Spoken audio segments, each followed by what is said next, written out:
Great. Thank you so much, Elspeth, for being here. Welcome to our Yoga Teacher Stories, life behind the scenes of a yoga teacher and life after YTT. This is a perfect conversation to tune into if you're thinking about doing your teacher training, or if you're newly qualified and you're wondering what life is truly like on the other side.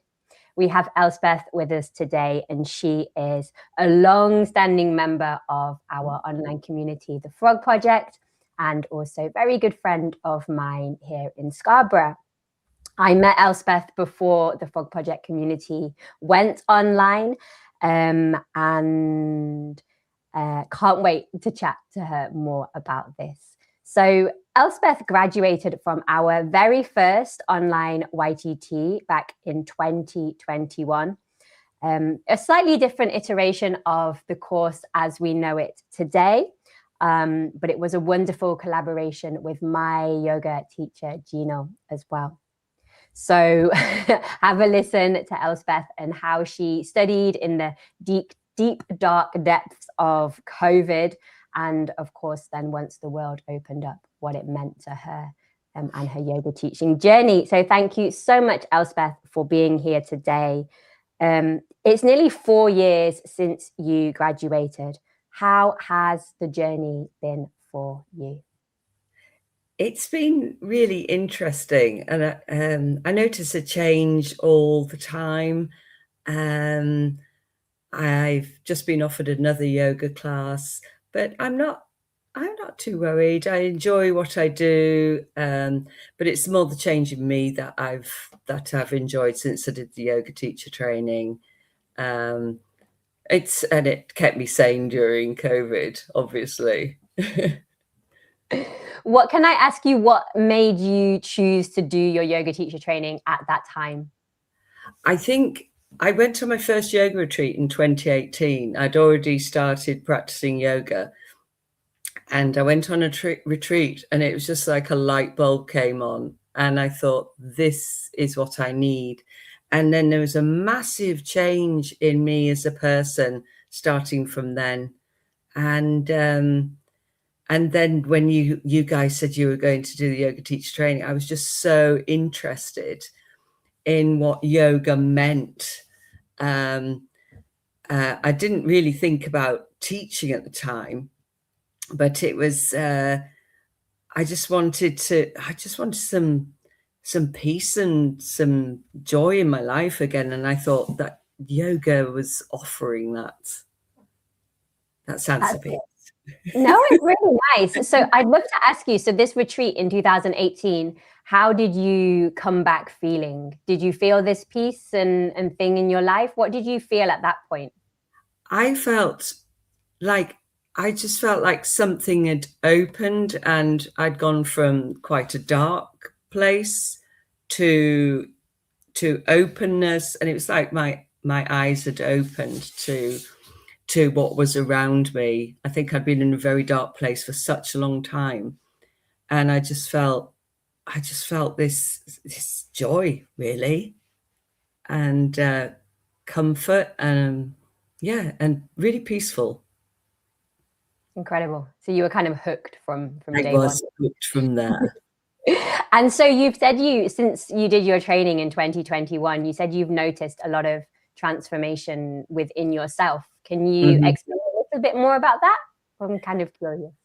I think because I just said that I'd been in a very dark place, which had been for a long, long time.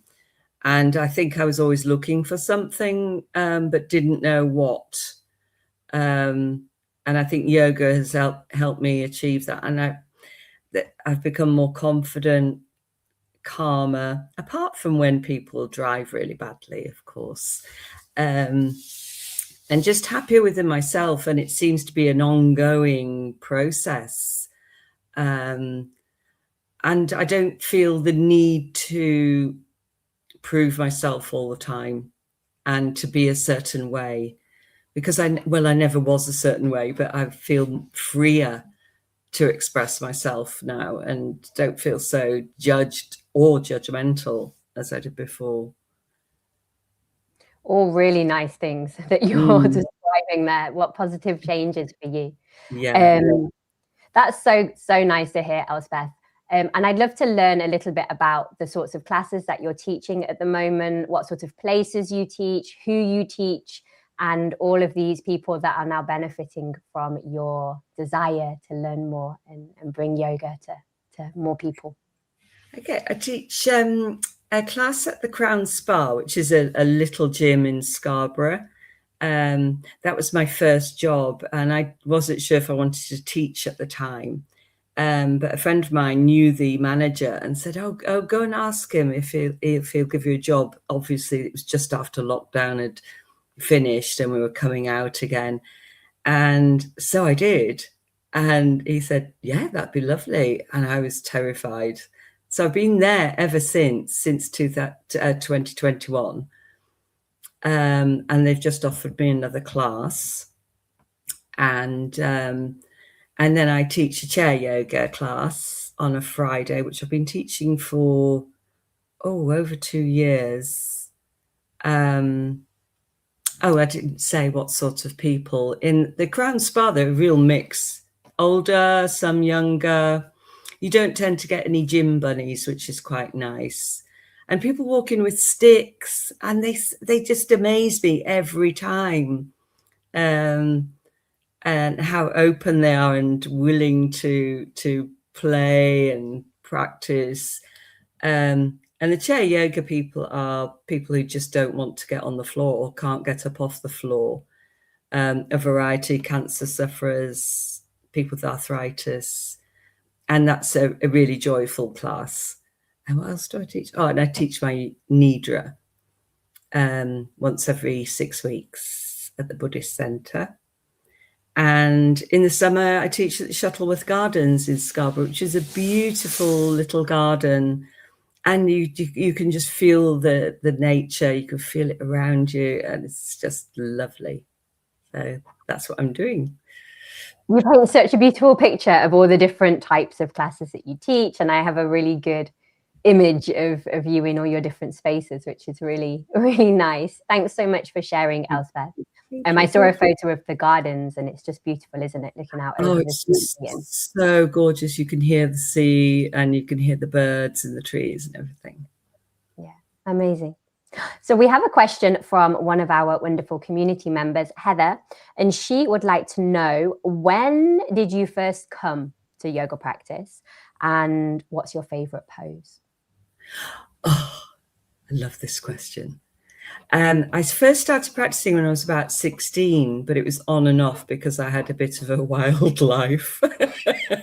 So I didn't actually come back to it until 2017, and it was called yoga, but it wasn't. It was like a fitness instructor teaching yoga. So there was none of the philosophy involved. It was just it was a very hardcore class, and something clicked to me. That's when I knew I wanted something more. And so since then, really, all the time, 2017. And my favorite pose is pigeon. Pigeon all the time. Have a little doze in pigeon. I've got to ask, Elspeth, are you one of those people that goes like hardcore on the floor, no props, or are you all the cushions, all the bolsters, anything you can get your hands on to be like the coziest pigeon nest? Well, funnily enough, normally I just do it. I do it with nothing, no support or anything. But a friend of mine is a yoga teacher in London, and she's just shown me a lovely way to do it with a bolster. So I'm going to give it a go. And I think you put your bolster in front of you widthwise, and then put your front leg on the bolster. Is that right? And then she said you can put a rolled up blanket under your knee, your back knee. So I'm going to give that a go. But yes, I sometimes teach it and then forget that I'm teaching a class, and I go, oh, hello. I think we've all been there. We're like, oh, how long have we been here for? It's so lovely, isn't it? It's great. It's great. Oh, thanks so much. Well, let us know how that yoga pose is and if we should try it. So Yulia has a question for us. She would like to know if you thought about becoming a yoga teacher any earlier in life. So you did mention that when you were in your teens, you discovered yoga. Did it ever occur to you earlier to teach? Or was it after your teacher training, or maybe partway through teacher training that you thought you'd give it a go? I absolutely did not think about it earlier. Absolutely not. I was out partying too much, I'm afraid. And I hadn't even thought about it. When the YTT came up, I wanted to do the training, but I still just wanted to do it for me. My husband wanted me to teach to make money. He was a banker, so it was all about making money. So, but I still wasn't sure if I wanted to teach. I'm glad I do, but I don't think it's necessary to be a teacher afterwards. I think just enjoy the benefit of the teacher training. Absolutely. Thank you so much. Jan is starting her teacher training in the new year with us, and she asked me, what's the main thing that you gained from it? If you could pick one thing that you gained from the experience of doing a 200 hours, what was it for you? I think self-understanding and finding a way to live your life in the best way you can. I love the yamas and the niyamas. That to me is just like a guideline for life, isn't it? So, yeah. Our other teacher trainer on the course, Liesel, uses the word navigate and compass, and I think that's really good. It's a really nice metaphor, isn't it? Like, that's lovely. It gives you that direction and something to fall back on when your compass is spinning out of control. Yes. Absolutely. Great. Oh, thanks so much, Elspeth. So I would love to chat a little bit more about your classes. And you mentioned that your class was requested or required to have a name at one of the yoga studios you teach at. And I wonder if you'd like to tell us what the name of the class is and how you managed to name it this. Is this the naughty one? My chair yoga class is called the Wandering Gussets, because my pants were always sliding around inside my trousers, which is a bit of a problem in yoga, isn't it?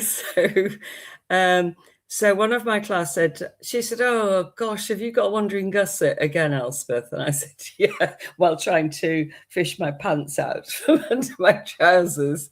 So that's our name. Our WhatsApp group is called the Wandering Gussets. And we're having our Christmas lunch this Friday, the Wandering Gusset lunch. That's so good. Well, I hope you have a lovely Christmas lunch together. Let me just ask you on this same sort of theme then. Obviously, that's one of the funniest things that's probably happened in class. But have you got any other memorable moments or stories of students that were very memorable to you that you'd like to share with us? I think, yes, I've had lots of embarrassing experiences.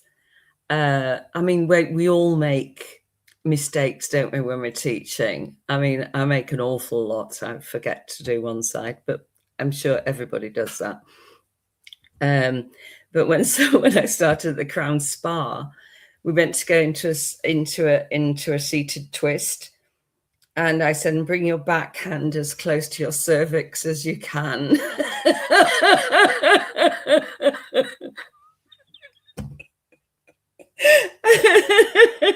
And then realized what I'd said, and there was men in the room.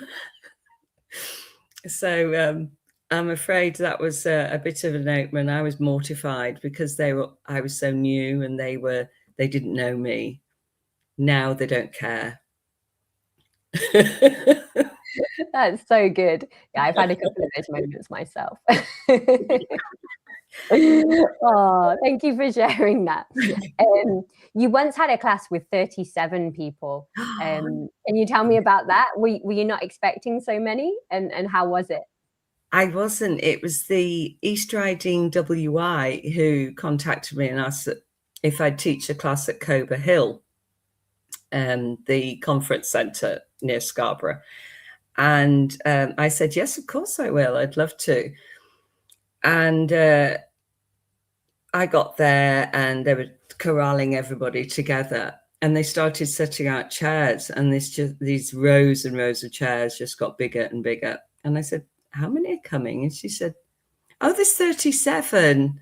And I said, oh my gosh, I've never taught more than 10 in a chair yoga. And normally it's about 4. So I had all of these ladies who I'd never met before.